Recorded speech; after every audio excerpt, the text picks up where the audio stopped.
Ok, então, boa noite. Vamos para mais um estudo sobre Davi, o nosso grande Davi. Vocês conseguiram ler os 2 capítulos de 2 Samuel, o 11 e o 12? Conseguiram ler? Dessa vez eu lembrei. Ah, que bom.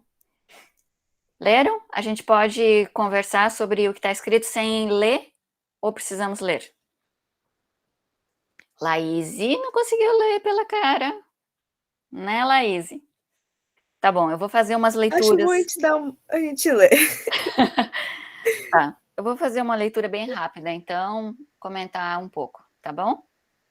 É uma das histórias mais famosas de Davi, né? Davi tem 2 histórias que são muito famosas, que é quando ele mata Golias e essa... Oi, menina! E essa que é a história de Batseba, né? Que inclusive Hollywood já fez filme, que já se fizeram muitas pregações, é uma das histórias mais famosas, infelizmente não é uma história de uma boa fama, né? Mas a gente vai estudar um pouquinho sobre ela, porque faz parte da vida, boas famas, más famas, né? Tantas coisas assim.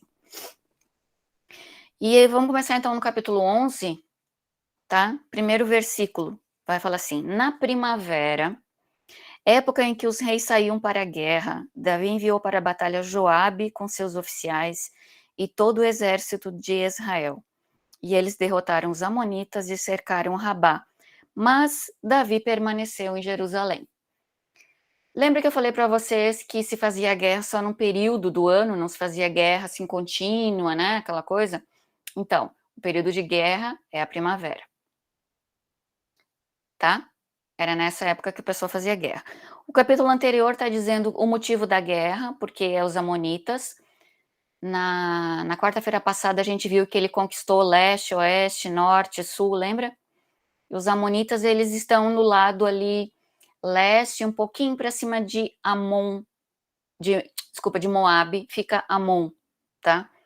E na época estava tudo em paz, porque havia uma parceria entre Israel e o rei de Amon, só que o rei morreu, e aí o filho dele subiu ao trono, e esse filho, então, resolveu desconfiar um pouco da aliança, e aquilo que estava em paz, então, acaba virando uma guerra, e Davi manda, então, Joabe e todo o exército para a guerra, mas ele também deveria ter ido e não foi, ele ficou em casa. Então, primeiro ponto aqui, ele estava no lugar errado, na época errada. Deve ter tido um motivo, tá? A Bíblia não fala qual foi o motivo, mas aparentemente deve ter tido um motivo, porque ele não ia quebrar uma regra dessas sem ter algo assim. E aí ele ficou lá, né, no tédio, não tinha nada para fazer. O texto vai dizer que uma tarde Davi levantou-se da cama e foi passear pelo terraço do palácio. Do terraço viu uma mulher muito bonita tomando banho e mandou alguém procurar saber quem era. Disseram-lhe, é Batseba, filha de Eliã e mulher de Urias, o hitita. Davi mandou que a trouxessem e se deitou com ela, que havia acabado de se purificar da impureza da sua menstruação. Depois voltou para casa. A mulher engravidou e mandou um recado a Davi dizendo que estava grávida. Várias coisas para a gente comentar aqui nesse parágrafo, tá? Primeiro, vamos falar sobre o palácio. Lembra que ele conquistou Jerusalém, tá? E aí ele construiu um palácio em Jerusalém. Jerusalém, ela é uma cidade que ela é construída, ela não é plana, ela tem uma parte que é mais alta, tá? O palácio de Davi ficava justamente nessa parte aqui mais alta. Então, se ele está morando na parte alta da cidade e ele ainda tem um terraço, significa que desse terraço ele tem uma visão praticamente de toda a cidade. Porque Jerusalém, ela era pequenininha nessa época, tá? Ela não era uma cidade grande, ela era tipo uma vila murada, tá bom? Então, daqui ele consegue ver tudo. Aconteceu que, pela lei, e isso é um costume que os judeus seguem até hoje, são leis de purificação, tá? toda vez que uma mulher ficasse menstruada, quando passasse esse período, ela tinha que fazer tipo um banho ritual para poder se limpar, se purificar desse período que que a gente sabe que toda essa questão do sangue e tudo mais. Levítico 15, ele tem uma boa descrição sobre o que uma mulher poderia e não poderia fazer durante o período menstrual, onde ela sentava ninguém mais deveria sentar, uma série de coisas assim, era um período meio que de isolamento para ela. Quando esse período passava, né, mensalmente, ela deveria tomar um banho. Aí você pensa, tá, mas por que ela tá tomando banho lá fora? Banho a gente toma dentro, né? Não é o que a gente pensa? Por que ela vai tomar banho lá de fora, né? Acontece que esse banho, ele tinha que ser um banho num lugar de água corrente. Aí água corrente a gente não tem dentro de casa. Ele tem que ser lá fora. Hoje em dia, por causa do chuveiro e do encanamento, dentro de casa se torna água corrente. Mas na época que não tinha encanamento, o que elas iam fazer? Elas iam tomar tipo um banho de bacia, certo? Então aquilo ia ficar tudo parado ali.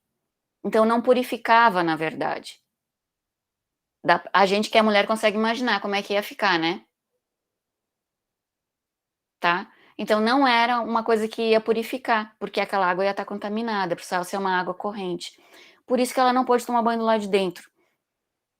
Aí você fala, mas ela deu muito na cara, né? Foi tomar banho do lado de fora e deixou os outros verem. Bom, é que ele estava num lugar elevado.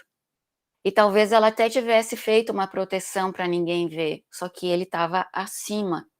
E aí de cima ele viu. Então não dá para botar a culpa nela, de dizer que ela estava lá fazendo propaganda de si mesmo, que ela não teve a precaução que deveria, esse tipo de coisa assim. Mesmo porque ele não deveria estar lá também, ele deveria estar na guerra, né? Tá? Então ela, nesse ponto, ela está fazendo tudo certinho dentro da lei ritual, tá? Da Torá. E o texto, inclusive, fala que, deixa eu achar aqui, que ela havia acabado de se purificar da sua impureza. Então, realmente foi um banho ritual de purificação, tá bom? E ele ficou muito curioso, né, para saber quem era essa mulher, mandou descobrir o nome, tudo sobre ela, e como se não bastasse, mandou buscá-la para levar para o palácio, e como se não bastasse, ele ainda deitou com ela, sabendo que ela era casada. Podemos pensar assim, será que ela teve alguma oportunidade de alguma coisa, se ela estava diante do rei? Será que ela poderia dizer não ao rei? O que vocês acham?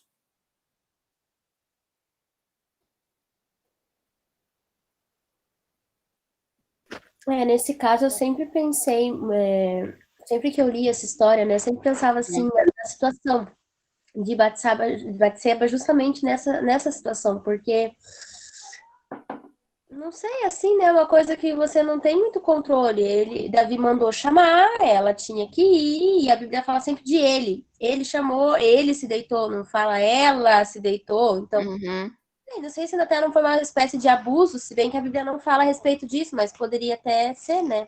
uhum. Alguém tem uma opinião diferente?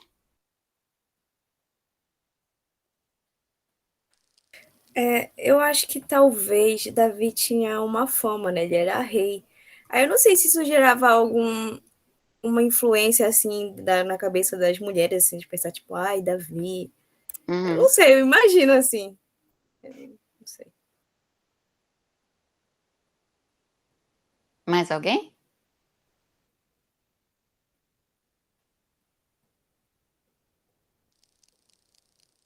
Contexto de época. Naquela época não se dizia não A ao rei. Thaís acho que está tentando falar. Quer falar aí, Thaís? O teu microfone está desligado. Foi. Não tô te ouvindo. Deixar? Tá. Vamos pensar um pouquinho então em contexto de época, tá? Não se fala não ao rei, inclusive até hoje em países que existe monarquia, quando o rei Hoje, porque tem países que têm uma constituição, até que a constituição ela ainda coloca o rei dentro da regra. Mas monarquias antigas, quando não tinha essa coisa da constituição tal, a palavra do rei era absoluta, né? Então ela não tinha a opção de dizer para o rei, não, não faça isso, eu sou casada. Quem é que ia dizer uma coisa dessas para o rei? Ninguém ia dizer isso para o rei. Ele já sabia que ela era casada, quando ele mandou buscar informações sobre ela, né? Então ele já estava com a ficha dela toda. Ela não estava fazendo nada demais, ela estava fazendo, inclusive, ela estava cumprindo a lei de Moisés nesse banho dela. Como é que eu posso dizer? Eu acho que Davi ele desrespeitou várias coisas aqui. Ele primeiro desrespeitou a privacidade dela do banho ritual, porque ele, quando ele viu, ele deveria ter percebeu, ele deveria ter evitado de olhar, né? Porque era uma coisa da lei também, era um ritual de purificação. Então acho que ele desrespeitou a privacidade dela. Depois ele desrespeitou o desejo dela por não ter levado em consideração que ela era casada, que ela deveria ser fiel a alguém e tudo mais. Isso falando só dela, né?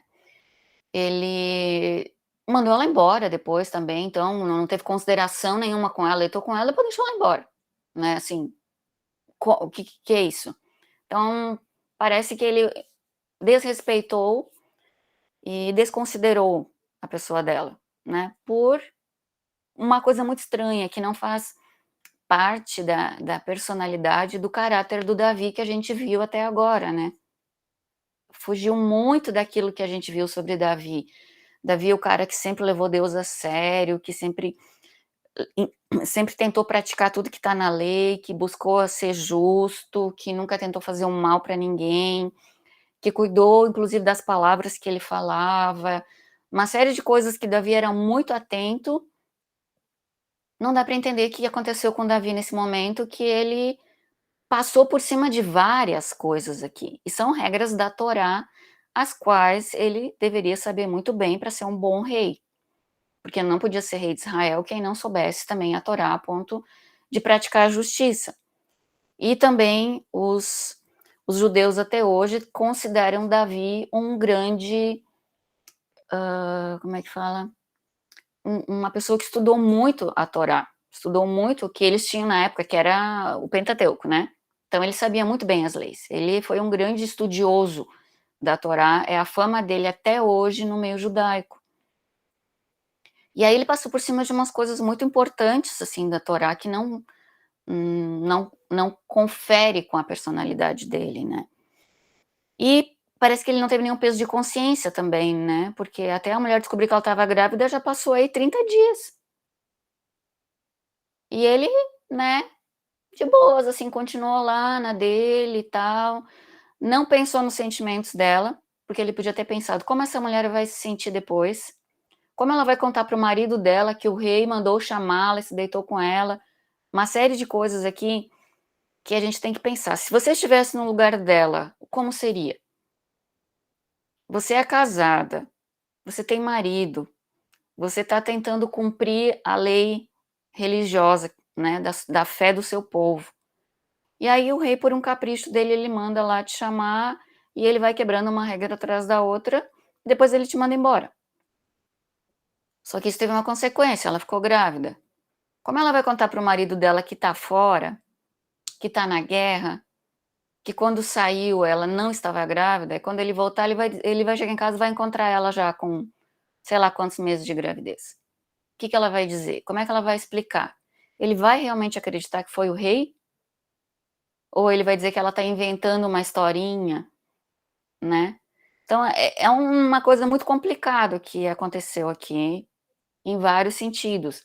Então, pensando no lado de Davi, não é compreensível o comportamento dele, porque ele não era uma pessoa que fazia esse tipo de coisa. E do lado dela foi um desrespeito muito grande que Davi fez contra ela, tá? Aí, quando ele ficou sabendo que ela estava grávida, aí ele ainda piorou as coisas, né?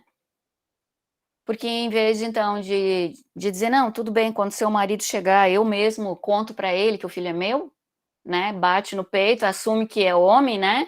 E fala, o filho é meu, eu vou comprar, podiam fazer um negócio lá e dizer, não, eu vou pegar a tua mulher para mim agora, sei lá, alguma coisa, ou eu vou patrocinar essa criança, eu vou trazer ela para o palácio, sei lá, podia ter tentado alguma forma. Não, o que ele mandou fazer? Ele mandou um recado para que o marido dela viesse do acampamento de guerra para o palácio. E aí ele faz algumas tentativas bem sujas até, que de novo destoam do caráter de Davi, né? De tentar enganar para que ninguém descobrisse o que ele fez e de quem realmente era esse filho, né? Parece que Davi ele estava, não sei, num outro mundo, né? Num mundo paralelo, alguma coisa assim. Nem ele estava caindo em si das atitudes dele. Não faz parte do jeito dele de ser também.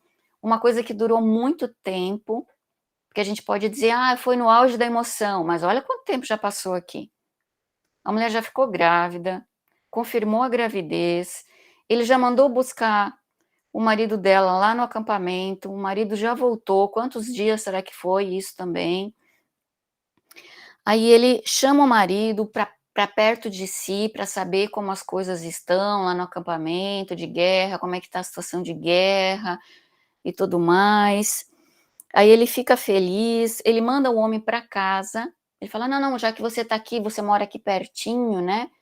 Você me trouxe boas notícias, que é o que o texto vai continuar dizendo, vá para casa descansar, ou seja, vai lá dormir, deitar com a sua mulher. E o cara, ele se mostrou até uma pessoa de mais caráter do que Davi nesse momento, né? Porque ele cumpre, inclusive, o texto fala que ele não era um israelita, ele era um hitita, ele era um estrangeiro. Mas ele era, então, um mercenário do exército. Mas ele não era um simples mercenário, porque ele sabe muito bem sobre a religião de Israel, porque ele vai citar a arca, ele cita os costumes, porque ele fala, eu não posso ir para casa deitar com a minha mulher, porque pela lei, quando se estava em guerra, não se tocava a mulher. Fazia parte da santidade da guerra que os soldados ficariam puros. Tanto que se vocês lembrarem, quando Davi ele vai pedir a espada de Golias e ele pede pães, o sacerdote pergunta, alguém dos teus aí tocou a mulher? Ele falou, não, nenhum de nós, a gente está cumprindo a lei. Então eles não podiam. E esse estrangeiro, ele sabia disso, e ele não vai tocar nem na própria mulher. Ele dorme lá na porta junto com os soldados. Aí o pessoal avisa, olha, Davi, ele mora aqui do lado, mas ele não foi para casa. Ele ficou aqui, para nem correr a tentação, né, de ir para casa e daí, eventualmente, deitou com a mulher. Aí Davi chama ele de novo e dá um banquete para ele. Nesse banquete, Davi faz o quê? Embebeda o homem, deixa o homem bêbado, para ver se daí ele perde os sentidos, não domina mais a sua própria vontade e vá para casa deitar com a mulher, né? E Urias, ele responde assim, mas antes disso, Davi pergunta, poxa, depois da viagem que você fez, por que você não foi para casa? E no versículo 11, Urias responde, a arca e os homens de Israel e de Judá repousam em tendas. O meu senhor Joabe e os seus soldados estão acampados ao ar livre. Como poderia eu ir para minha casa, comer, beber e deitar-me com a minha mulher? Juro por teu nome e por tua vida que não farei uma coisa dessas. Ele demonstra mais caráter e fidelidade a Deus do que o próprio Davi. E Davi não cai em si. Isso é bem estranho, né? Ele ainda cita a arca, ele cita os princípios, tudo mais, e não cai. Davi está tão focado em esconder uma coisa errada que ele fez, que a verdade não chega nele. E aí é uma coisa para a gente pensar. Quantas vezes a gente foca muito em tentar não deixar os outros perceberem algo que a gente fez ou que nós temos um hábito que a gente não consegue focar depois se é certo ou errado o que nós fizemos. A gente perde o discernimento, porque toda a nossa energia vai para que os outros não percebam algo em que a gente está envolvido. Me parece que foi isso que ele fez. Ele focou, por quê? Porque ele era uma figura pública. E ele tinha já uma fama de ser um rei justo, né? Tudo que ele fez, tudo que Deus fez por ele e tudo mais, aí de repente, quem é que ia julgar ele, né? Bom, ele faz com que Urias fique embriagado, só que de novo Urias não vai para casa, ele vai dormir lá com os soldados. E aí Davi faz a coisa mais suja de todas, a terceira é a pior. Ele escreve a sentença de morte de Urias, dá ela para Urias mesmo levar para entregar para Joabe. Isso foi bem cruel, né? Fazer a própria pessoa que não está sabendo de nada, que é completamente inocente de tudo que está acontecendo, que está tentando fazer a coisa corretamente, carregar a sua própria sentença de morte. E aí, quando ele chega no campo de batalha, ele tem que entregar para o comandante aquilo, o comandante olha, aí você deve pensar, como será que Joabe olhou para aquilo?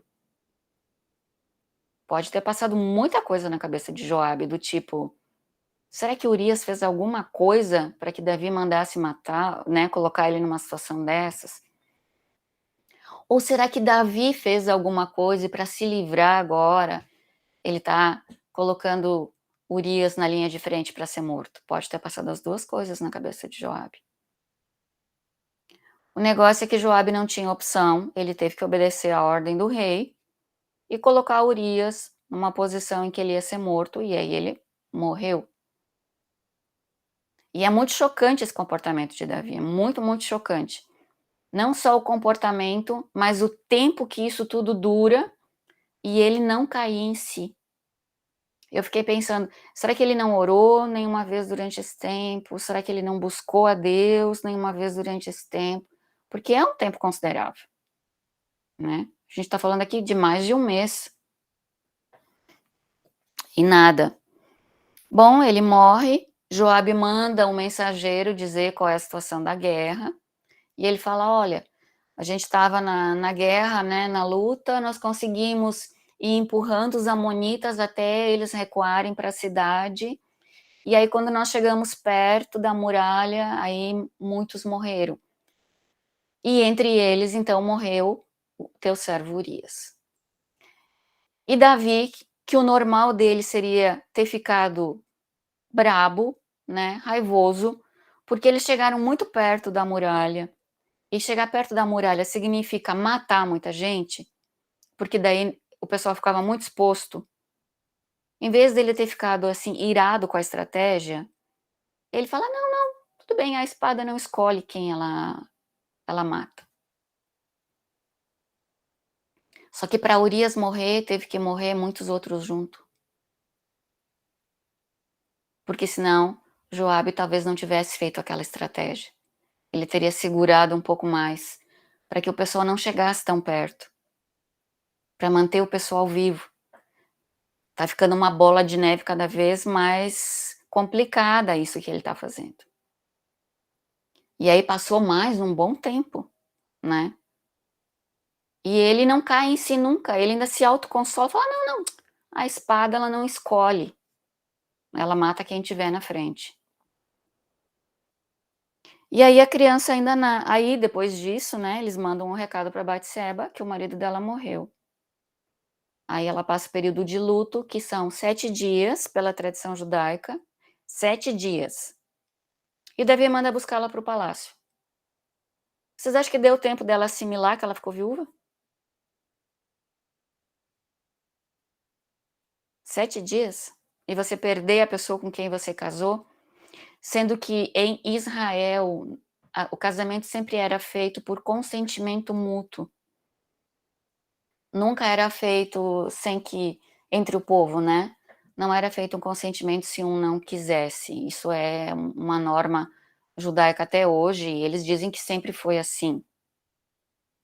Então, a impressão que dá é que eles gostavam um do outro, né. Será que não passou na cabeça dela um monte de coisa também? Como será que essa mulher ficou sabendo que agora ela estava viúva e carregava o filho do rei? E será que ela desconfiou que o marido morreu por algum motivo? Alguém contou que ele esteve no palácio antes? E como que Davi não cai em si e ele de novo não respeita o luto dela, ele dá só o luto, digamos assim, tradicional, 7 dias.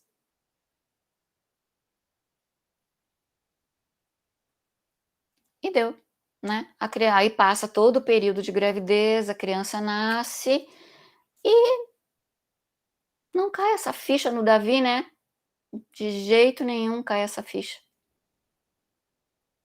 Até que depois de todo esse tempo aí, vamos dizer, sei lá, 1 ano, em torno de 1 ano, né, desde que ele ficou com ela até a criança nascer e tudo mais, assim, até Natan chegar para levar essa mensagem que Deus quer que ele saiba, vamos colocar aí 1 ano, tá bom?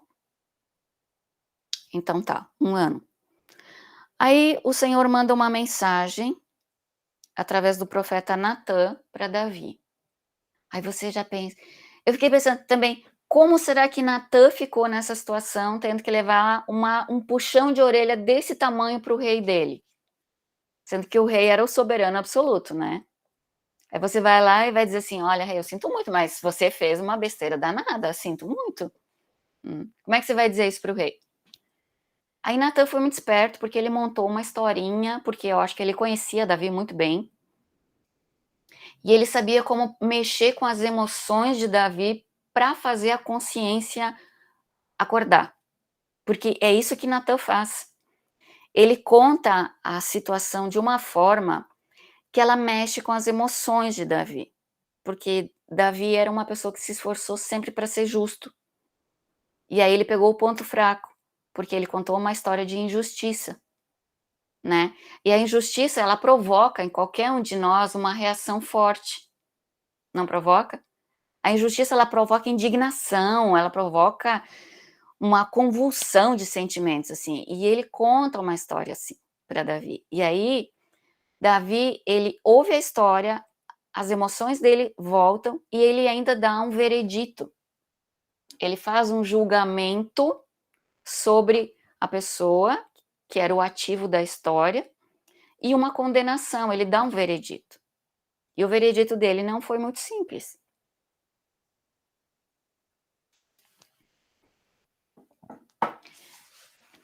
Interessante também que Natan, ele fala dessa ovelhinha e desse homem que era o dono da ovelhinha, como se eles tivessem um relacionamento muito próximo, muito afetivo, que é o que me fez pensar que talvez Batseba e Urias fossem assim.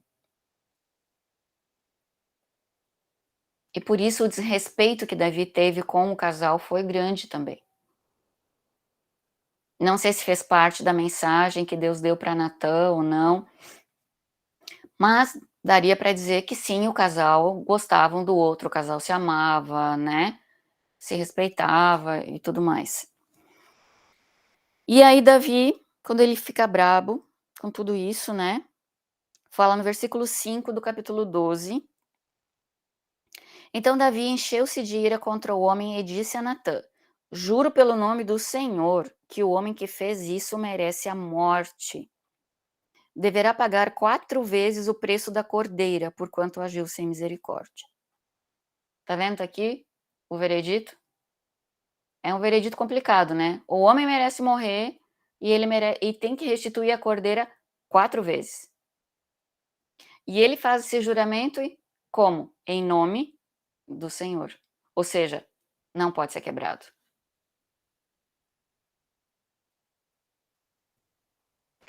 E aí depois que ele pronuncia o veredito, Natan olha para ele e fala: "Você é esse homem."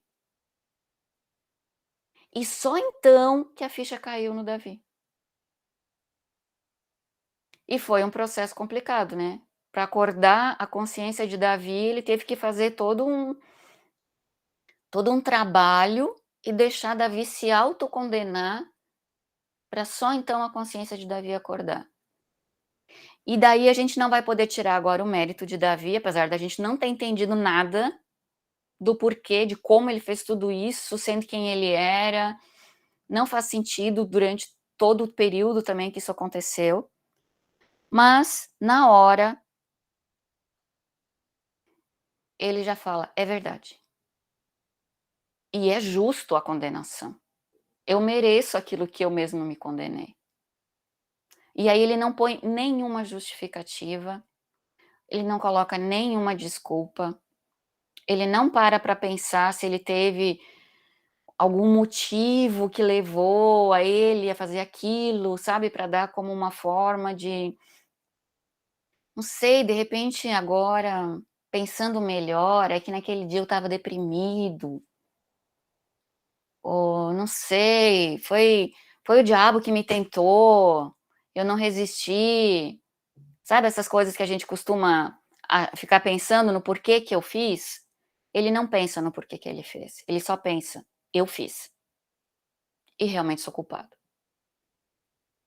E mereço a condenação. E aí a gente tem que aplaudir Davi, porque agora ele foi homem, né? E assumiu tudo. E agora que a ficha vai começar a cair nele do tamanho do pecado que ele fez. E Deus, no recado que Deus manda para ele, no versículo 7, que começa a falar assim: você é esse homem, disse Natã a Davi, e continuou: assim diz o Senhor, o Deus de Israel. Agora vem a mensagem de Deus.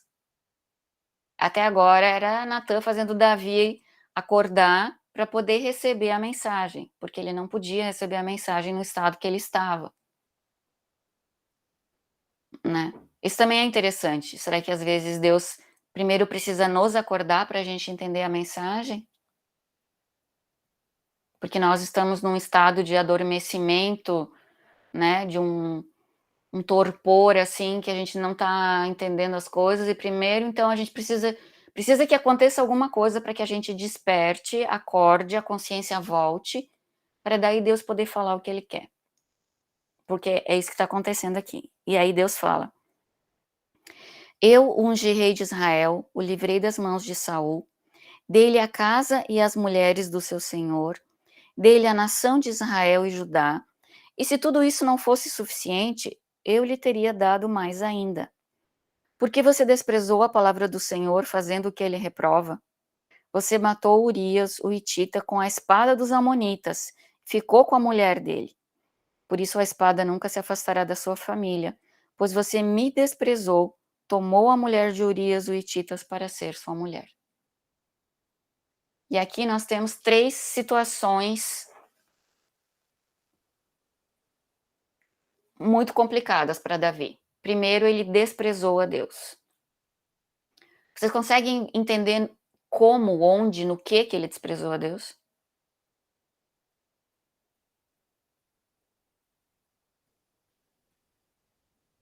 Por que Deus se sentiu desprezado por Davi?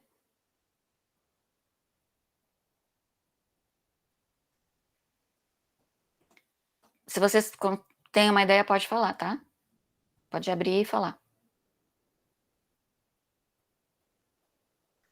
Sei lá, eu acho que é porque em nenhum momento Davi pensou em Deus enquanto ele fazia isso, né? Uhum. Muitas vezes, quando a gente peca de forma premeditada, né? A gente faz mais ou menos isso também, né? Uhum. Vou fingir, eu nem quero pensar nisso agora, eu nem quero pensar em Deus, porque se eu for pensar, eu não vou fazer. Uhum. A gente tá com tanta raiva de alguma coisa, por alguma situação, que a gente fala, cara, eu tenho que perdoar, mas eu nem vou perdoar, nem vou pensar em Deus agora, porque senão eu vou perdoar aquele ser, e eu não quero perdoar aquele ser, porque não merece meu perdão, mas é por aí, né? Então você simplesmente despreza aquilo, por mais que você saiba, porque se você parar muito para pensar em Deus, querer cantar um louvorzinho ou ouvir alguma coisa, já era. Você já volta o teu coração para Deus, né? O que mais que vocês acham que pode ter sido? Eu acho que ele desprezou porque ele não reconheceu a autoridade de Deus, no sentido de que ele sabia a opinião de Deus sobre essas coisas, sobre relacionamento, sobre matar, tipo, essas coisas estavam na lei, tipo, nos 10 mandamentos, né, tipo, de matar e de adultério. E mesmo assim ele resolveu fazer o que ele queria, tipo assim, eu sei que o Senhor acha que isso é errado, mas eu quero fazer do meu jeito, assim. Ele desprezou ele, assim, a autoridade de Deus. Uhum.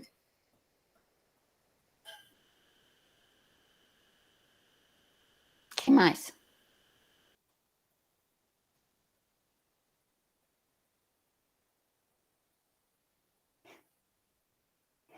É por aí mesmo, né? Ele não levou em consideração nada, só ele mesmo. Porque Deus falou: olha, você fez tudo isso para pegar a mulher de Urias para você. Eu te dei isso, eu te dei aquilo. Ele fala. Ele não fala só de reino e de ser liberto dos inimigos, mas ele fala: eu te dei inclusive as mulheres de Saul, que era um costume da época, quando um rei assumia, o harém do rei anterior ficava para ele. Pode falar, Gabriela. E isso é uma coisa que eu paro para pensar, por exemplo, na Mical, eu acho que é Mical, né, a filha de Saul, né? Uhum. Que quando ele volta, ele pede para buscá-la e tal, e o marido dela sai correndo chorando. É. Então, assim, acho que ele não leva muito em consideração isso, porque ele não se importou da outra também, né? Da Mical ter casado com outro e pro cara ter ido correndo atrás dela chorando, deveria haver algum amor naquele relacionamento, né? Uhum. Então já não é a primeira vez que ele pensa só em si mesmo com relação à mulher, assim, sabe? Eu não Uhum. sei. Eu não sei por que os reis gostavam de ter várias mulheres, eu sei que é coisa da cultura e tal. Por exemplo, Abigail também, ele, né, pegou Abigail para ser esposa dele e tal. Mas a história de Mical me lembra disso, que tipo, ele não se importou, Uhum. né, dela estar no relacionamento que ela estava feliz, tanto que ela despreza ele em seu coração, né? Quando ele volta dançando com a arca, né? Uhum. Tipo, eu sempre ficava pensando, nossa, que coisa, que mulher mais desprezível e tal. Mas eu nunca tinha parado para pensar no lado dela, o quão infeliz ela estava. Então, sei lá, Davi nessa coisa de relacionamento e mulher, ele, para mim, eu acho ele complicado. Bom, explicando um pouquinho, fazia parte do status de um rei ter um harém. Então, quanto mais poderoso esse rei fosse, mais mulheres ele tinha. O rei que tivesse só uma mulher, ele não era respeitado pelos outros. Ele era um fraco, conceito de época, tá? Então faz parte da cultura, conceito de época. Se a gente morasse naquele lugar naquela época, a gente ia pensar a mesma coisa, né? O rei, que seria um grande rei, um rei poderoso, famoso, forte, deveria ter muitas mulheres e ter um harém, tá? Então, quando um rei ele era morto ou conquistado, o novo que chegou ficava com o harém do anterior e ainda acrescentava, para mostrar que ele era ainda maior e mais poderoso do que o anterior, tá? No caso de Mical, e aí eu vou ter que pensar um pouquinho, mas eu acho que, na verdade, ela era mulher dele, porque ele casou com ela primeiro. E ele nunca se divorciou, ele teve que fugir, e nessa fuga Saul deu ela em casamento. Mas ela sempre foi a mulher dele. Na verdade, o direito era dele, era o outro que entrou, né? Sem ter podido, na verdade, mas ela nunca deixou de ser mulher de Davi, inclusive foi a primeira e foi com a qual ele casou ainda com um dote, né? Porque ele teve que pagar um preço para casar com ela. E ele ainda pagou o dobro do preço. Então ele fala: não, essa é minha, né? Eu quis, eu paguei o preço, tal, eu nunca quis abandoná-la, pode trazê-la de volta para mim. Aí o desprezo que ela tem por ele quando ele tá dançando, aí já seria mais de uma coisa do aspecto político, aquela coisa da honra e da pompa que um rei deveria mostrar em público que Davi não mostrou. E aí ela achou que ele ia ser mal falado, desrespeitado por causa daquela postura, né? Que ele deveria ser assim mais pomposo e não tão normal. digamos. Tá? No caso de Abigail, porque Abigail ficou viúva, e aí casando com Abigail ele teria toda a herança também. E como ela estava viúva, ela ia ter que casar com alguém, porque mulher viúva era complicado naquela época, né? Então, e ela era muito inteligente, ele já aproveitou, ela também aceitou, né? Não foi forçado nem nada. O marido dela morreu de infarto, também não foi ele que matou. Então as coisas meio que se encaixaram, né? Aqui realmente ele passa por cima de muita coisa. Ele passa por cima da autoridade de Deus, porque ele vai pegar a mulher do próximo, e aí a gente pode citar os 10 mandamentos, né? Primeiro, não cobiçarás a mulher do teu próximo, ele cobiça, né? Não adulterarás, ele adultera. Não matarás, ele mata. Então aqui ele vai violando a lei, vai passando por cima da vontade de Deus, e Deus diz para ele, tu fez uma coisa completamente desnecessária, porque se tu quisesse, tu podia ter me pedido. Tu não precisava ter pecado e transgredido a lei para ter o que você queria, você está me desrespeitando, porque a lei é minha, né? A lei é a lei de Deus. E ele fala, então, tudo isso que você fez vai ter consequências. E aí a primeira coisa que ele pensou é, bom, vou morrer, né? Porque pela lei, quem comete adultério, a lei dizia que era para ser morto. Então ele sabia que o destino dele era a morte. Sem contar que quando ele fez todo aquele julgamento dele lá, ele disse que quem cometeu aquilo também deveria morrer. Então ele falou, vou morrer. E Natan fala para ele, olha, o Senhor perdoou o teu pecado. No versículo 13. Você não vai morrer. Entretanto, uma vez que você insultou o Senhor, o menino morrerá. E aqui a gente agora está falando de sacrifício expiatório, né? Para Davi não morrer. Ele insultou a Deus a tal ponto que ele deveria morrer. Não haveria perdão para esse insulto. Só que Deus fala, outro vai morrer no teu lugar. Um inocente. O fruto desse relacionamento aí, o fruto de tudo isso que tu fez, que é uma criança, ela vai morrer no teu lugar. E aí ele não reclama, ele não fala nada, né? Ele entende que é justo, mas mesmo assim ele faz um jejum. Logo depois a criança fica doente, né? Ele faz um jejum, talvez pedindo para Deus inverter a situação, o texto não fala, né? Mas era um inocente morrendo no lugar dele agora. Então não bastava tudo que ele fez, agora para ele não morrer, um inocente morre no lugar dele. Então acho que isso afetou bastante ele. Deve ter afetado muito. E aí depois que ele viu que Deus não ia mudar de ideia, que a criança morreu, aí ele volta à vida normal. Só que ele ainda pronunciou mais um outro veredito, né? Que seria a restituição quadriplicada. Se nós formos olhar agora daqui para frente a história da família de Davi, nós vamos ver que isso acontece 4 vezes. Primeiro acontece com Tamar sendo violentada. Que é o quê? É um pecado sexual, que é o que ele comete, a primeira coisa que ele faz, que é o que origina tudo. E agora isso vai originar outras coisas na família de Davi. Então, Tamar é violentada por Amnon, que é o filho mais velho, o primogênito. O irmão dela, que é o Absalão, ele se vinga e ele mata o Amnon. Então, agora a gente já tem o segundo. Então, é Tamar, que foi violentada. É uma restituição. Amnon é morto, é a segunda restituição. Aí vem Absalão, e aí uma coisa interessante, Absalão, ele é neto de rei. Ele é neto do rei de Gesur. Então, ele é filho de Davi com uma princesa. E aí ele deve ter algo assim, alguma educação diferenciada nesse aspecto também. E quando ele mata Amnon, ele foge para Gesur, para o território do avô dele. E quando ele retorna, aí acontece aquilo que Deus falou para Davi. Tudo que você fez escondido, alguém vai fazer na luz do dia. E aí ele se deita com as concubinas de Davi. ele quer o trono para ele obriga Davi a fugir. Acontece uma guerra e Absalão é morto. Essa aqui é a terceira restituição. E Davi, ele tem um piti lá na hora, né, que ele faz o maior escândalo, que ele chora, que Absalão morreu, que ele queria ter morrido no lugar. Joabe vai lá e dá uma bronca nele, tal. Só que ele tem um motivo para fazer esse escândalo, ele sabe que tudo isso está acontecendo por culpa dele, né?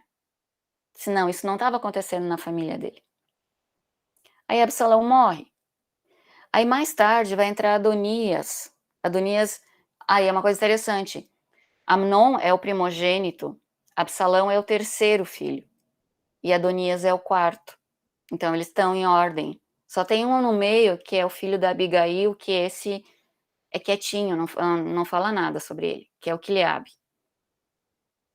Aí vem Adonias e ele quer o trono para ele, e aí Davi, ele não permite, ele coloca Salomão como rei. E quem mata Adonias é Salomão. Uma outra coisa interessante. Logo, Salomão, que é filho de Batseba, é o cara que fecha e que acaba com todo esse julgamento. Ele vai lá e faz a quarta restituição. E aí acabou. A família de Davi volta ao normal.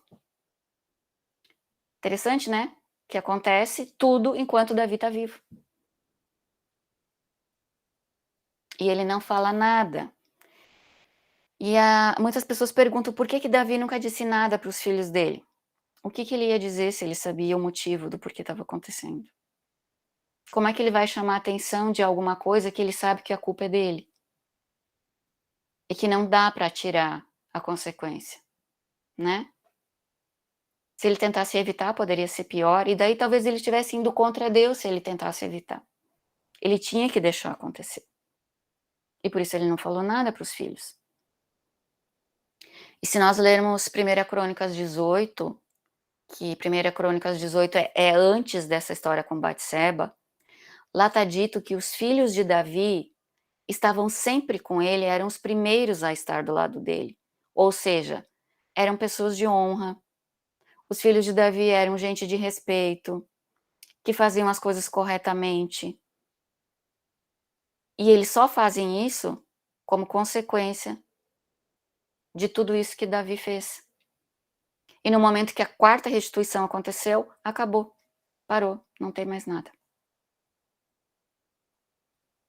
Dá para entender um pouco agora porque Davi não fala nada para os filhos? Porque ele faz aquele escândalo quando Absalão sobe ao trono, ele não faz nada. Absalão quer o trono para ele, ele foge. Mas cadê o guerreiro? Cadê o homem forte? Cadê o cara que confia em Deus para deixar o filho fazer tudo isso? Para ainda fazer aquele escândalo e dizer que queria morrer no lugar do filho? A consciência dele estava dizendo para ele. É mais uma restituição que tu falou. Que tu mesmo disse que tinha que acontecer. É triste, né, quando você mesmo dá a sua própria sentença, depois você não pode nem ir lá e fazer um protesto. Você tem que aceitar, porque foi você mesmo que fez a sentença. E ele não podia protestar. Tá? Podemos ir para o Salmo 51, vocês têm tempo, a gente vai passar bastante do horário, tudo bem? Tudo bem? Tá. Bom, qualquer coisa vai ficar gravado, tá? Mas... Então, a gente vai para o Salmo 51 agora, com tudo isso em mente, tá? Mas, principalmente, a bronca de Natã para ele, né? Tudo que Natã vai lá e fala, e Deus dá aquela puxada de orelha. E aí, depois disso tudo, Davi, ele vem e ele vai escrever esse salmo, né? Começa assim: para o mestre de música, salmo de Davi, escrito quando o profeta Natã veio falar com Davi, depois que este cometeu adultério com Batseba. E ele começa: tem misericórdia de mim, ó Deus, por teu amor, por tua grande compaixão, apaga as minhas transgressões. E aí ele começa pedindo misericórdia, porque ele é um miserável. Ele é um miserável que não tem nada para oferecer, então ele fala pelo teu amor.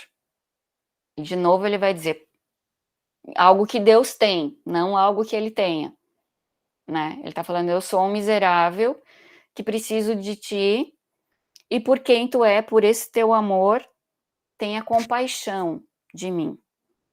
E aqui ele usa duas palavras bem importantes. Ele escreve: apaga as minhas transgressões.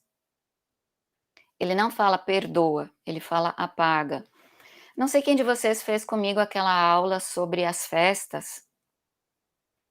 Tem uma das festas, a última, eu acho que foi, que a gente falou, que é o Sukkot, que é a festa das tendas, que aí é quando vão se abrir os rolos no último dia e tal.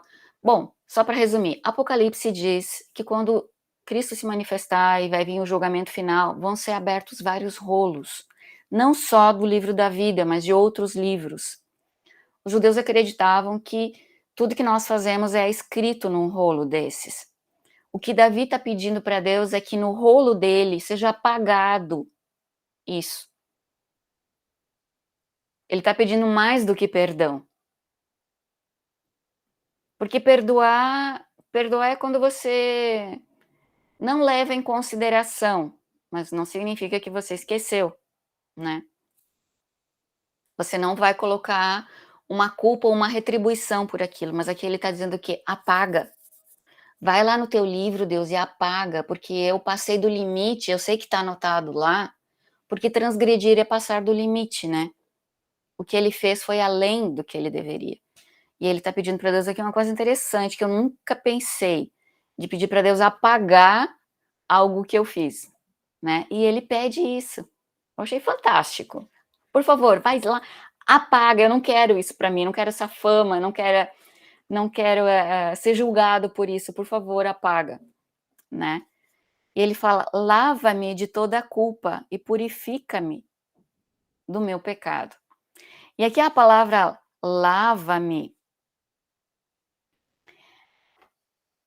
ela é mais do que limpa-me, né? Porque limpar, às vezes você vai lá e dá uma esfregadinha. Agora lavar, você tem que jogar um monte de água. Então ele está indo bem profundo nisso.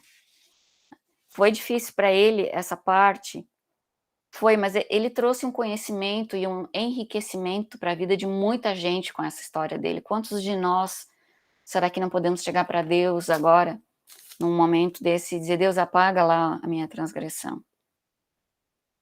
E o verbo usado aqui para lava-me é o mesmo verbo que se usava para lavar roupa. Como se Davi estivesse dizendo, eu estou aqui igual um trapo sujo, que precisa de sabão, precisa ser esfregado, sabe?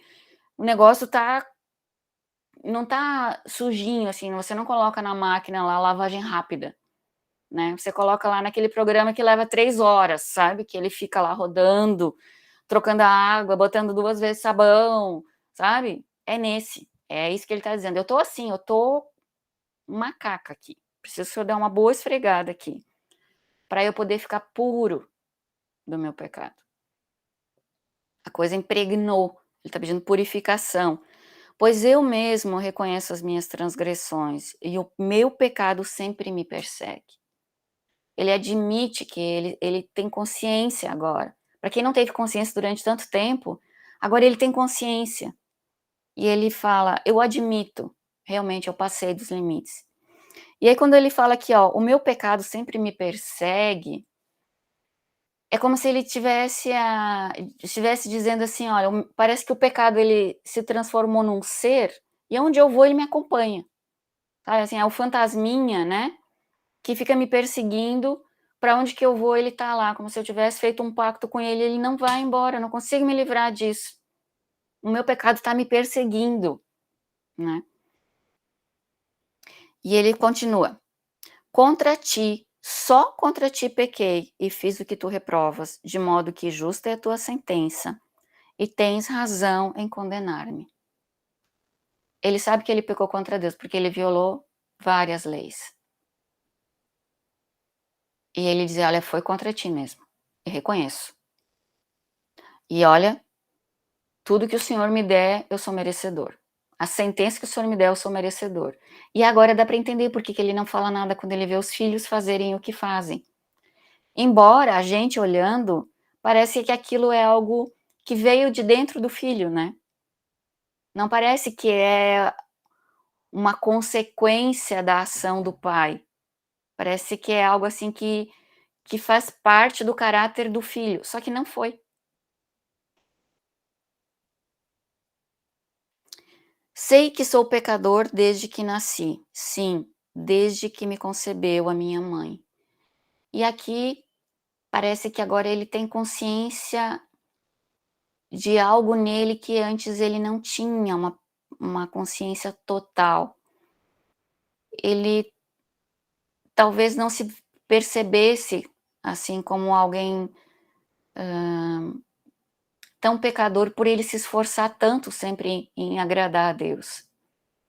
E agora parece que ele entendeu, poxa, como se ele tomasse consciência plena de si mesmo e falasse, não, é verdade, eu sou assim. Eu sempre fui assim, embora eu não tenha percebido. E é verdade, eu sou assim desde que eu nasci. Parece que daí ele faz uma análise, sabe, que vai indo, retrocedendo para toda a vida dele, né? No versículo 6, sei que desejas a verdade no íntimo, e no coração me ensinas a sabedoria. E agora ele fala da importância de que as coisas sejam reconhecidas dentro da gente mesmo e não só da boca para fora. Mas quando a gente toma consciência real de quem nós somos, parece que essa verdade ela atinge um ponto mais profundo, porque ela pega consciência, alma, coração, ela impacta a gente. E a sabedoria, então, quem ensina para nós, no nosso coração, é Deus. E ele fala, eu sei que é tu que está me ensinando isso. É como se Deus estivesse ensinando para ele, olha, Davi, você tem julgado muitas pessoas, você tem, como rei, tendo que administrar a justiça dentro de toda uma nação, mas olha, cuidado, você também é pecador. Não pense que só os outros cometem pecados, que só os outros infringem a minha lei. Você também. Não sei se teve um motivo para que isso acontecesse, mas parece que Deus está dizendo para Davi, você não é diferente do povo. Você não é diferente dos outros. Você também pode cometer erros como eles, as pessoas às quais você julga. E agora eu estou te julgando. E aqui ele vai usar no versículo 7 uma ilustração de algo que se usava pelo sacerdote, pelo sumo sacerdote, que é o isopo. O isopo era uma planta que ela tinha um poder de absorção tipo uma esponja. E o sacerdote usava esse isopo no sangue do animal quando ele queria purificar algo. Geralmente no templo, quando eles tinham que fazer aquela aspersão, sabe que tinha um ritual de aspersão, o sacerdote tinha na mão um galho de isopo. Ou quando tinha uma pessoa que ela tinha sido leprosa, ou ela tivesse alguma doença, né, e ela era purificada, o sacerdote aspergia ela também.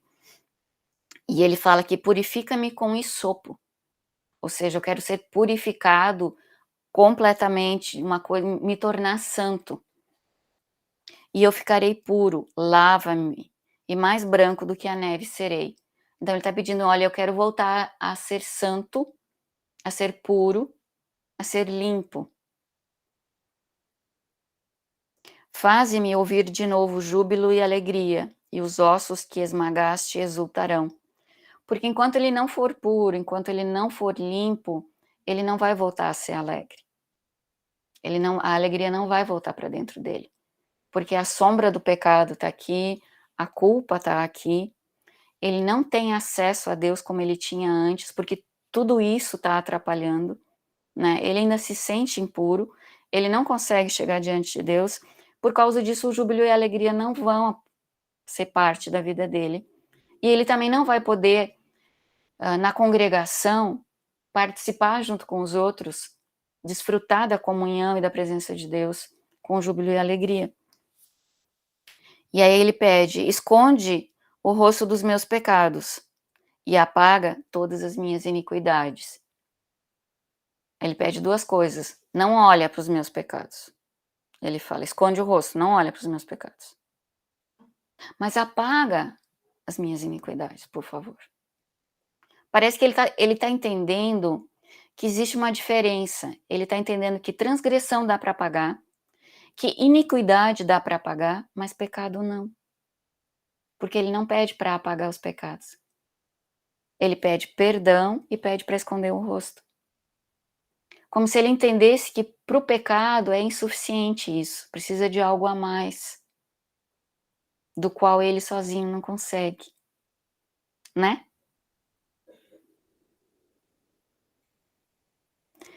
Cria em mim um coração puro, ó Deus, e renova dentro de mim um espírito estável.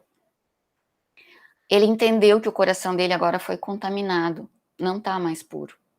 E ele pede uma coisa que só Deus pode fazer, que é criar, porque Deus é quem cria, eu não crio, mas criar um coração puro. Ele está pedindo um milagre aqui. Cria em mim agora. Esse coração está contaminado, precisa ser criado um outro.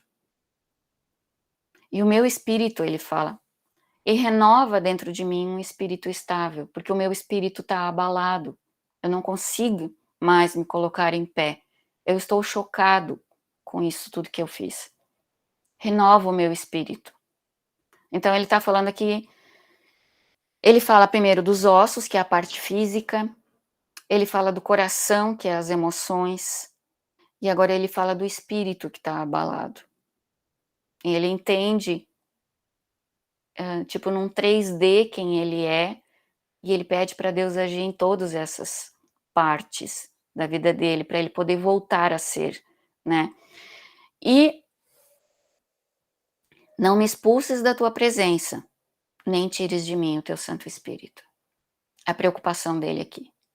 Não me expulsa da tua presença. Eu não quero ir embora. Por favor, cria um coração novo, renova o meu espírito, me purifica, me santifica, me lava, para que eu possa continuar na tua presença.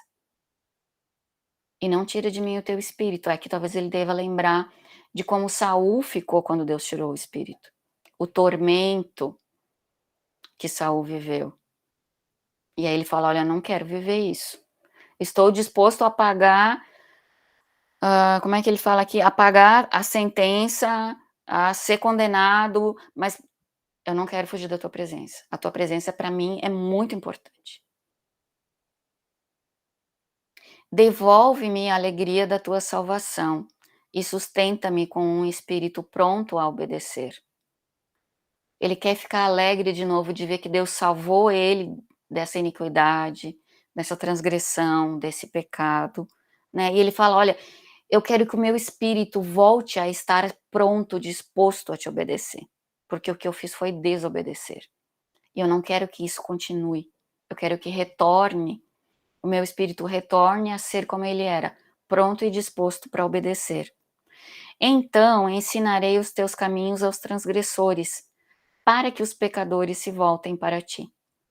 E ele tem ensinado muitos ao longo dos séculos, né, com essa experiência dele, que sim, a gente pode voltar. A gente pode voltar. Se voltar para Deus e pedir perdão, e se humilhar, e voltar a obedecer, e voltar a estar na presença de Deus, né? E é isso que ele está dizendo, eu quero ensinar isso para os outros. Eu não quero que seja uma história trágica na minha vida, que se resuma à minha família, mas eu quero que sirva de exemplo para outros, mas também dê esperança para que eles também possam voltar para Deus quando isso acontecer. Livra-me da culpa dos crimes de sangue, ó Deus, Deus da minha salvação. E aqui crime de sangue é uma coisa que deveria ser pago com sangue, aquela coisa de vida por vida. E ele fala, me livra disso. Porque tu é o Deus da minha salvação. Tu continua sendo o único Deus que pode me salvar. Ele não está trocando de deidade nem nada. E nem de esperança. A esperança dele continua nesse mesmo Deus. Que apesar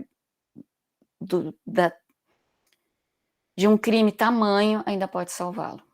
Que é um crime de sangue. Né? Que não tem como você voltar atrás num crime desses. Como é que você vai restituir uma vida? Só dando outra no lugar. E a minha língua aclamará a tua justiça.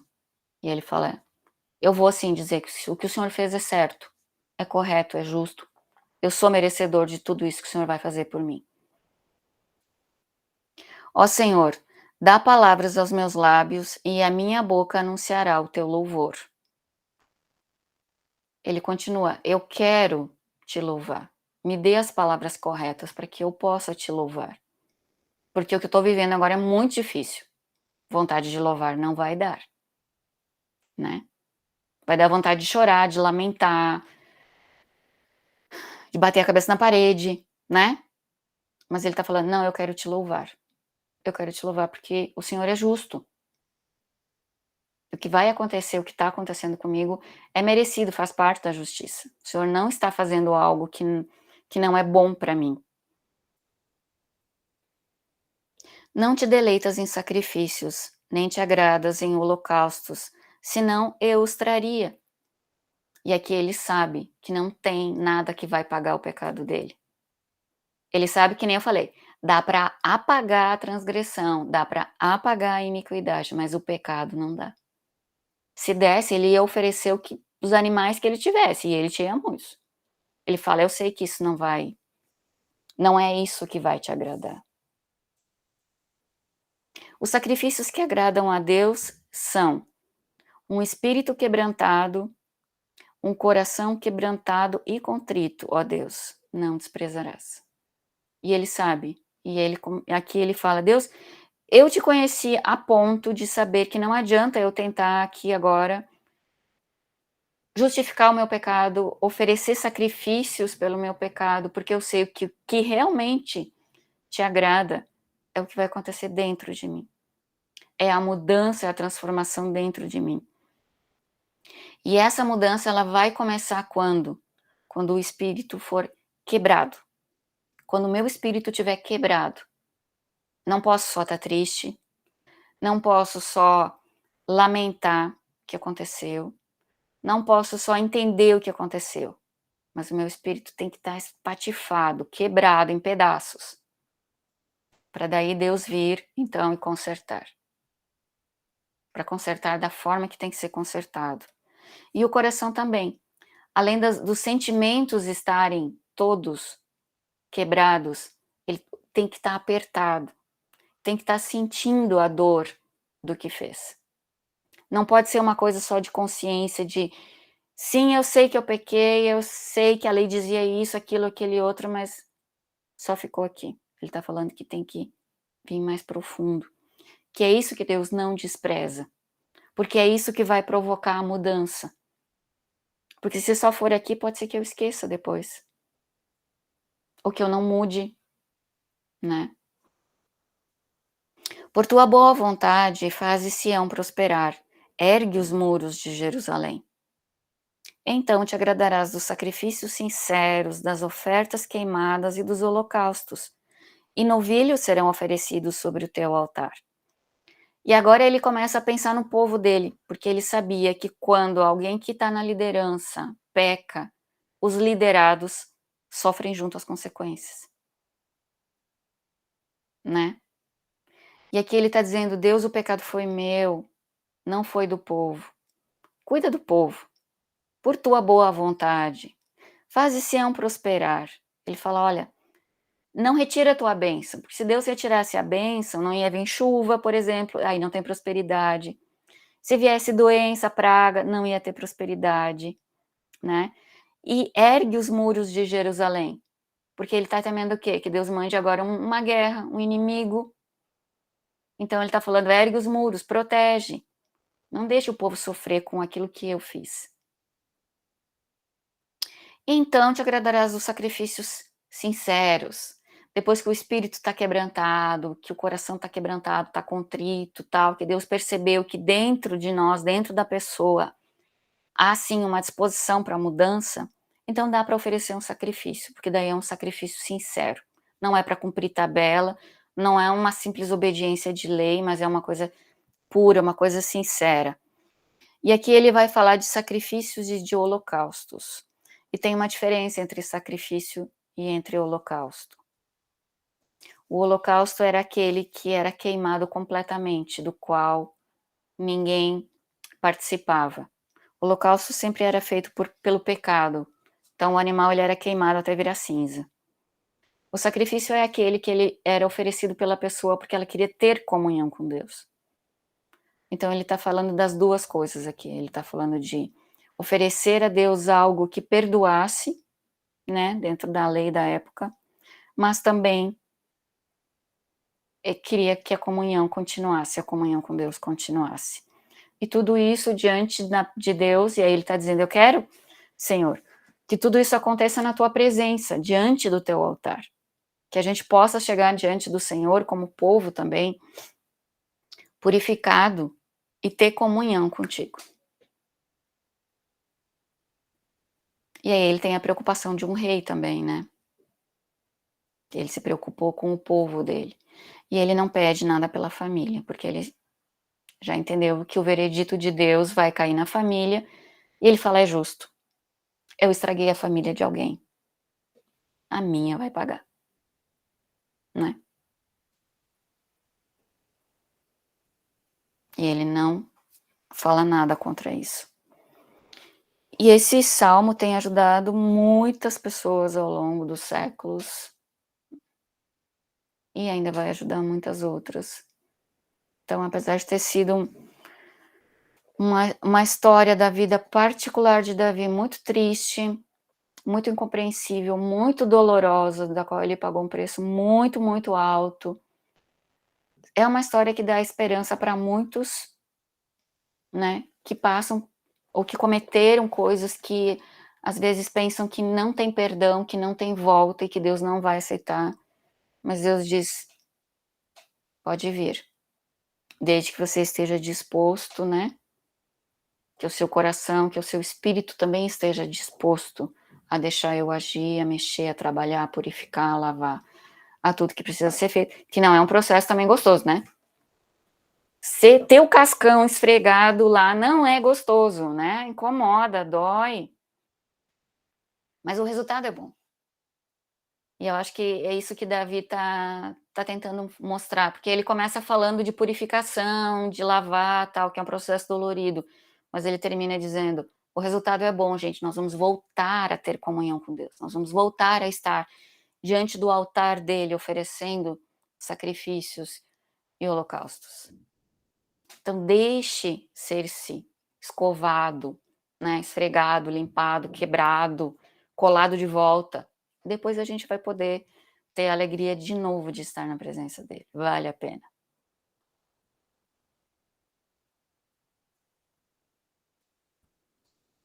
Então, suas compreensões, o que é que vocês assimilaram aqui?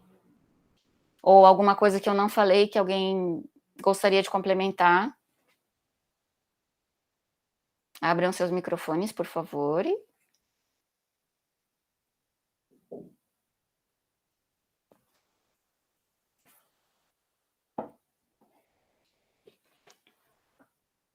Que é isso, gente? Todo mundo em choque? Então eu vou falar, né, para quebrar o gelo. Fala. Então, eu até queria comentar antes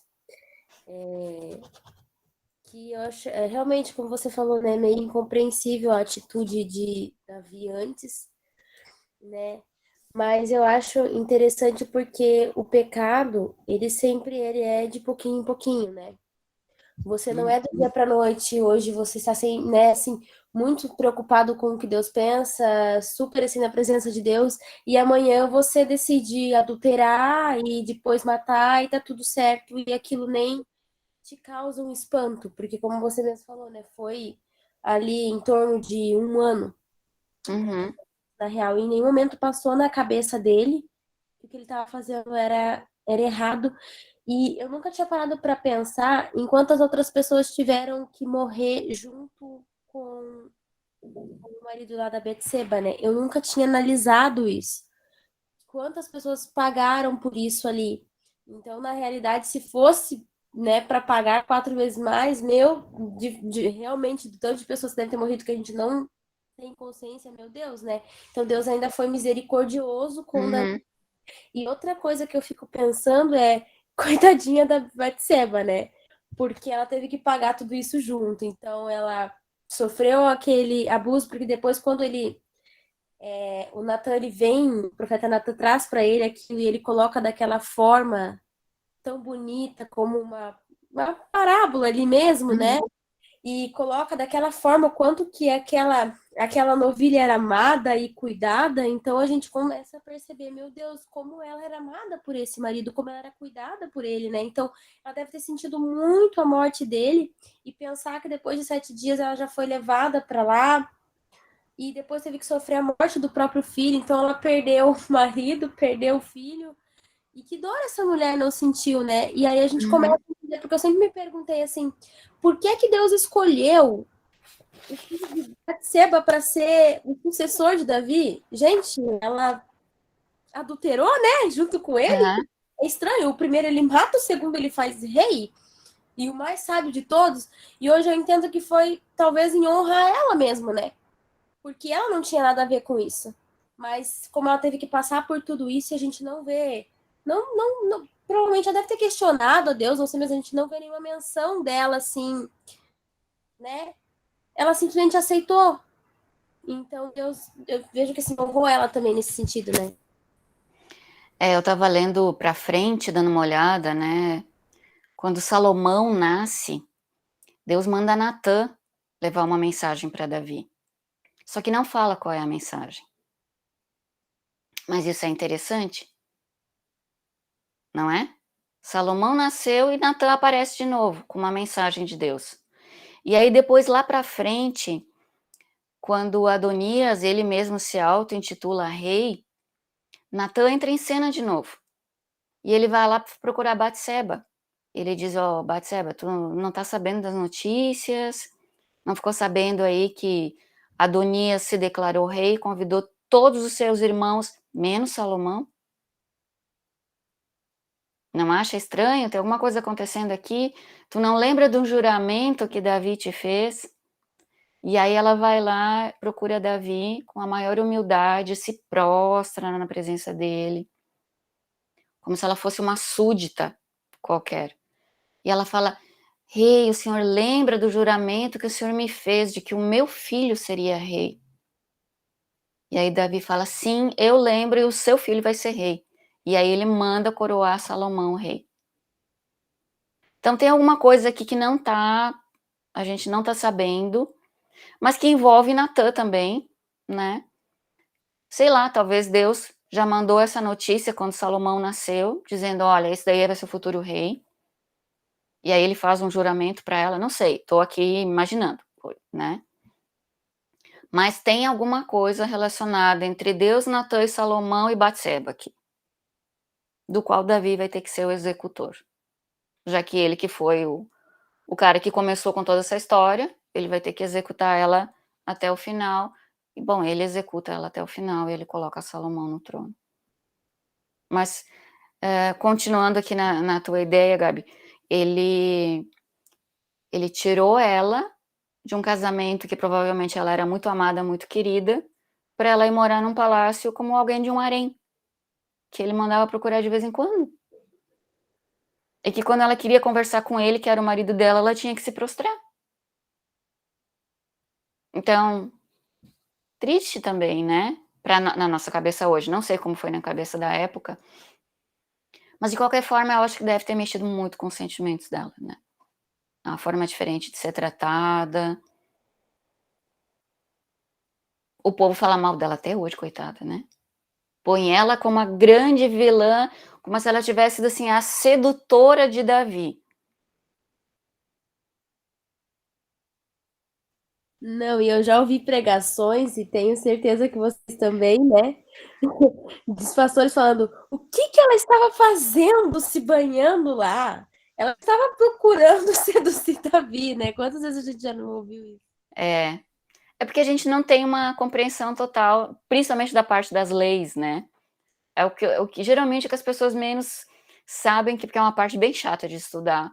Mas ela responde a tantas coisas que acontecem nos textos da Bíblia, que vale a pena, sabe, aos pouquinhos, porque é meio chato mesmo, né? Mas aos pouquinhos ir aprendendo para poder entender certo, entender corretamente os textos. faz bastante diferença, inclusive no nosso julgamento, né?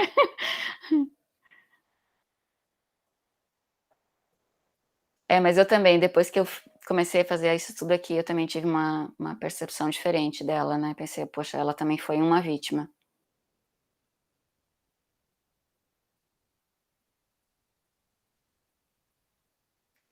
Que mais que dá para falar aqui?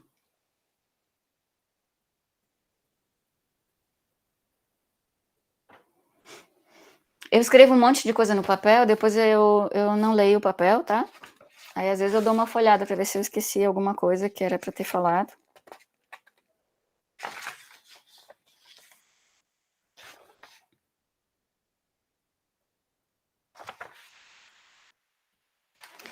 Os comentaristas dizem que o Salmo 32 também faz parte dessa situação que Davi viveu. Porque o Salmo 32, ele vai falar muito sobre culpa. Ele pede muito para Deus que Deus o salve, o livre, o liberte da culpa que ele está sentindo, que ele está vivendo, né? Então eles dizem que de toda a história de Davi, a que mais se encaixaria seria essa, porque realmente a culpa foi uma coisa que deve ter pegado forte, né? Nisso. Então, eu tenho a nossa última aula é semana que vem. Aí eu gostaria de saber de vocês, se vocês querem que a gente faça agora o Salmo 32, para ver essa questão da culpa, ou se a gente vai, então, fazer o Salmo 3, que é quando Absalão agora ele vai perseguir Davi, Davi foge e ele escreve o Salmo 3. Vocês querem avançar na história de Davi, ou só a gente vai para essa questão da culpa e encerra aqui? Por mim, pode avançar. Avançar? Avançar, eu acho. Tá. A gente tem o Salmo 3. Pois então, eu já queria dar culpa, porque é uma das coisas que, por exemplo, que eu mais particularmente eu sofro com culpa, né? Uhum. Até por conta de algumas histórias que aconteceram do passado, não que seja minha culpa, mas por minha culpa, não foi minha culpa, mas eu assumi uma culpa que não era minha, então, e a gente vive também numa sociedade, né, que é de culpa, né, então tudo a gente se sente culpado de tudo, se eu não sou uma boa esposa, se eu não sou uma boa filha, se eu não sou uma boa estudante, mas como a galera pediu para avançar e eu sou minoria, então eu vou com a maioria. Eu vou tentar fazer o 32, nem se for escrito, então, tá? Tá Para você bom. vou tentar escrever ele bem, tudo Tranquilo. assim, para pegar um pouco, tá? E aí a gente vai fazer, então, a história de Absalão, e aí nós temos o Salmo 3 e o Salmo 63, que é um salmo, sabe aquele salmo que fala da corça, assim como a corça anseia pelas águas, tal? Ela deve fazer parte do período que Davi está fugindo de Absalão, que ele foge para o deserto de Judá. Então, deve ter acontecido por ali também. Eu vou tentar encaixar o máximo que eu puder na nossa última aula, tá? Estejam preparados para passar do horário de novo. Tá bom? E aí, então, a gente dá um pulo maior aqui, já na vida de Davi. Mas nós temos visto, assim, um Davi que ele veio constante, né? Durante muito tempo. E aí parece que ele dá uma relaxada, porque ele já está com todos os inimigos conquistados, ele não tem mais nada, muita coisa para fazer, ele só teria agora os amonitas enchendo a paciência, né? Então parece que Davi, ele vinha assim, muito preocupado, sempre em ser uma pessoa certa, correta, tal, em conquistar, em fazer o papel dele como rei, como administrador. Aí ele dá uma relaxada e aí ele cai no buraco, né? Que é a situação de Batseba e tudo mais. A impressão que dá é que ele relaxou. E aí depois ele tem que voltar a ficar atento para o resto da vida de novo, porque as coisas se complicaram. E aí fica um alerta para nós. Às vezes a gente acha que, poxa, eu estou muito bem com Deus, eu tenho feito minha devocional, tenho orado, tenho sentido a presença, né? Estou me esforçando para fazer tudo corretamente, para não cair em tentação, para não falar mal do próximo, uma série de coisas assim. E a gente dá uma relaxadinha, tem que cuidar com essa relaxadinha aí. Ela pode ser muito perigosa. Sempre atentos, né? Como diz no Novo Testamento, vigiai. Tá? Então, semana que vem a gente se encontra, vamos dar aqui um pulo no tempo de novo, vamos pegar já Davi um pouco mais velho e vamos aprender com ele como a gente pode agir e reagir quando o problema é dentro de casa, na família, né? Porque uma coisa é quando é lá fora, que nem a gente... Lembra que nós vimos num salmo que ele fala, se fosse lá... eu falei uma vez, citei uma vez, né? Se fosse lá fora com os outros, tudo bem. Mas é aqui dentro, aqui com o meu amigo, com alguém que é muito próximo.